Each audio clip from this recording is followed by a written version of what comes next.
Ford, let's take Ford. Let's start with Ford. Ford made $1 billion in the first quarter of this year, Yep. right? Yep, $1 billion. How did Ford make that $1 billion? They boast about how they didn't take a bailout from the government. We Ford, we knew what we were doing. Mullally, you know. He's smart. He got a lot of credit from the banks before the what you know hit the fan. So he was in a position to do what? To lay off 53,000 workers and shut down 15 plants between 2006 and 2009. That's the basis of the $1 billion in profit. That's the only way that Ford was able to sustain its profitability. And I could go through it. I had some numbers, I think I lost them somewhere. But they're here somewhere. Okay. IBM, their profits grew 18%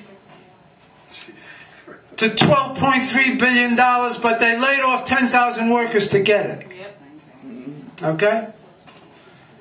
Aetna made $1.38 billion and laid off 1,200 workers to get it. Microsoft got $14.6 billion in profit, a big increase, and they laid off 5,000 workers to get it. And everyone, Verizon, Monsanto, Philip Morris, Walmart, and a whole host of corporations laid off workers to sustain their profitability. What does it mean? What does that mean for our class? And for the capitalist system? It means that the only way that they can sustain their profitability is to shrink the workforce and to shrink production. Now I'll come to the auto industry. Not just Ford. And why I said the crisis that we are going through is a crisis of overproduction. The auto industry from the years 2000 to 2007 had an average production of autos of almost 17 million cars a year. Produced. 16.8 million a year. When the crisis came, there was totally overcapacity.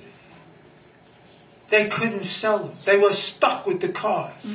Toyota's cars were all over the West Coast on barges by the thousands and tens of thousands. They couldn't ship them. GM, Chrysler, their cars were sitting on lots. What are they struggling? Last year they produced 10.4 million cars. Now they're struggling to produce 11.3 million cars this year. The bankruptcy proceeding, where they got $85 billion from the federal government to shrink the auto industry, to destroy good factories that could produce good products because they were outmoded from the point of view of producing profit. And that they had to reduce the labor force. Now think about what it means. When the central industry of the United States, the auto industry, the other one is the housing industry. Those are the two biggest things you will ever spend money on. Right. Your car and your house. And they absorb more labor in them as products than anything else in the economy. What does it mean when they shrink the capacity of the auto production from 17 million down to 11 or 12 million? You can't pay for your house. It means it shrinks the rubber industry, it shrinks the aluminum industry, it shrinks the steel industry, the glass industry, the paint industry, the chip industry. Just go through it. Every auto has 15,000 parts or more. So they're not just shrinking the capacity of the assembly plants and the stamping plants. They're shrinking the capacity of the entire industry. And they say that for every job in auto, there's anywhere from 7 to 10 jobs outside of auto, outside the plants that are created. Reverse that. For every job that's lost, 7 to 10 jobs are lost. So what happens to a system that's supposed to be based upon expansion, and it's contracting, and it can't start itself up again? It means that we have a big crisis. They have a crisis, and they're trying to make it our crisis. Yeah. What I said about auto goes for housing. Think about it. Lumber, plasterboard, landscaping, electric wire, electric fixtures, rugs, furniture, appliances, everything. They can't sell new houses. You can't sell an old house. But it's worse for them if they can't sell a new house. It's worse for the system. Because a new house requires production. New labor. New value created by labor. But no new value is being created. So what happens is the capitalist class is bankrupt as an organizer and generator of production of wealth, so the capitalist state has to come in and rescue them with what? With our money.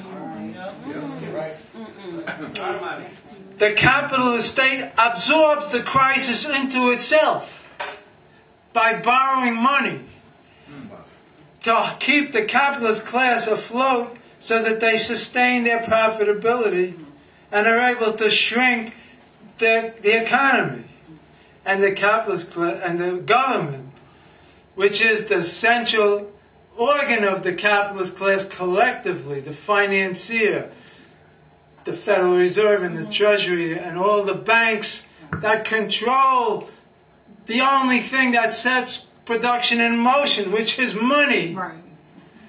They have to come in with stimulus packages and bailouts for the banks and so on, in order to sustain capitalism. And it's not just in the United States. It's in Europe, it's in Japan, it's all over the world. So the bourgeoisie as a class is showing itself to be totally dependent on its own capitalist state, and it's borrowing. And the capitalist government, the federal government, is absorbing this into its system at the federal level and pushing the crisis out on us in the states and the cities. That's what's happening. Because some way the banks have to get their money. The banks have to get their money. So every 43 states have big budget cuts. They're cutting education. They're cutting health care. They're cutting aid to the elderly. They're cutting aid to the disabled. They're cutting every kind of aid you can think of. But I'll tell you something. This is consistent with this particular stage of capitalism. Don't think it's just... See, public education and health. Remember before I said they pay us enough so that we can come back to work next day, next year, and have our children come? See, from their point of view, we fought for public education, for the right to it, because we wanted to be able to read and write and have skills and so on. But from their point of view, they went along with it, they grudgingly, and finally the public education system was won, and public hospitals were built, and so on and so forth. But it was okay with them when capitalism was growing.